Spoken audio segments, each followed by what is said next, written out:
আজকাল ইলিশ মাছ খেতে চাওয়া বড়সড় একটা দুঃস্বপ্ন ছাড়া আর কিছু নয়।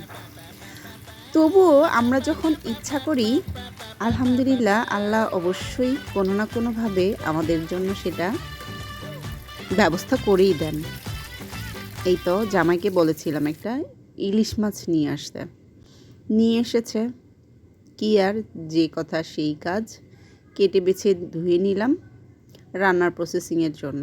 ভাবছিলাম কিভাবে কি করব, হঠাৎ মায়ের হাতের রান্নার কথা মনে পড়ে গেল। ছোটোবেলায় দেখতাম মা আমাদের সবার জন্য এক পিস করে মাছ গুনে গুনে নিত, সাথে একটু শুকনা মরিচ বাটা, পেঁয়াজ বাটা, একটু আদা বাটা, একটু রসুন বাটা মিক্সড করে হলুদ, তেল, লবণ সব একসাথে দিয়ে হাতে মেখে সুন্দর করে একটু ঝোল দিয়ে একদম চুলায় বসিয়ে দিত।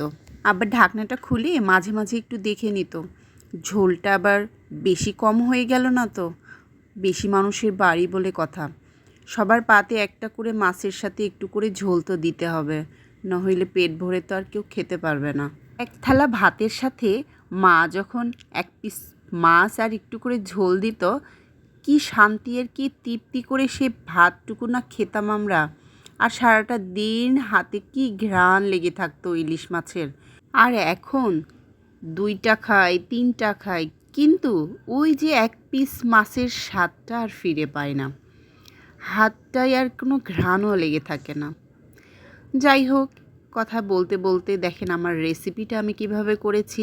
ঠিক মা যেভাবে করতো একদম সেইভাবেই সব মশলা একসাথে নিয়ে মাছটা দিয়ে হাত দিয়ে অনেকক্ষণ একটু মেখে নিয়েছিলাম, যেন মশলাটা মাছের গায়ে গায়ে লেগে। তারপর মশলা মাখানো শেষ, একটু ঝোল দিয়ে দিলাম। আমার আবার তরকারিতে ঝোল দিতে গেলেই যত সব বিপত্তি বাঁধে। ওই যে বাড়ির ছোট মেয়ে তো, কোনো কাজ করিনি, তাই ঠিকমতো আন্দাজ করে কোনো কিছু করতেও পারি না।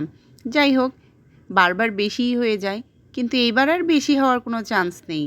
পছন্দের রেসিপি বলে কথা, মা যখন রান্না করতো এই রেসিপিটা আমি খুব মনোযোগ সহকারে দেখতাম, যেন কখনোই আমি এটা ভুলে না যাই।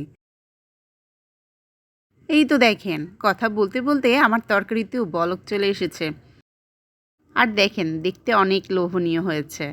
আমি যখন রান্না করছিলাম, রান্না শেষ হওয়ার আগেই আমার সুঘ্রাণে মনটা চাচ্ছিল এখনই খেতে বসি। আসলে পছন্দের খাবার বুঝি সবারই এমন হয়, তাই না? এই তো কথা বলতে বলতে আমার রেসিপিটা শেষ হয়ে গেল। আপনারাও কিন্তু আপনাদের মায়ের হাতের পছন্দের কোনো রান্না মনে পড়লে এইভাবে ট্রাই করে দেখতে পারেন। আল্লাহ হাফেজ, ভালো থাকবেন সবাই।